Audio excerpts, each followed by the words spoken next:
So guys, আজকের ভিডিওটা কিন্তু খুব মজা আসতে চলেছে, কারণ আজকে হচ্ছে আমার দিদির বার্থডে আর আমি দিদিকে উইশ করতেও ভুলে গেছি। আর আমার মা ফোন করেছিল, আমার দিদি কিন্তু খুব রেগে আছে আমার উপরে। তো আমার দিদির রাগ ভাঙানোর জন্য আমি এখন যাচ্ছি কেক কিনতে। তো চলো পুরোটা দেখতে থাকো। তো তারপরে আমার ভাইকে আর একটা দাদাকে ডেকে নিলাম, দিয়ে আমরা চলে যাচ্ছি পইনানে। আর ফাইনালি এখানে এসে এই কেকটা পছন্দ হয়ে গেল, তাই এটাকে আমরা তাড়াতাড়ি করে প্যাক করে আবার বেরিয়ে পড়লাম।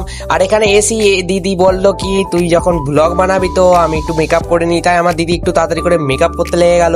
তারপরে মেকআপ করার পরে গাইস খুব কিউট লাগছিল আমার দিদিকে, সে যাই হোক। তারপরে ফাইনালি সেই টাইমটা চলে এলো, দিয়ে আমার দিদি কেক কেটে নিজে খেতে লেগে গেল।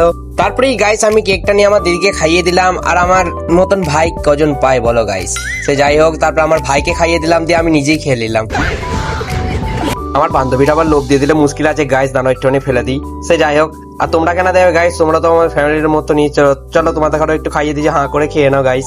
বৃষ্টি আসছিল বলে আমি চলে এসেছিলাম বাড়ি, তাই ভিডিওটা ভালো লেগে থাকলে like comment share and follow করে দিয়েছো। চলো টাটা বাই বাই।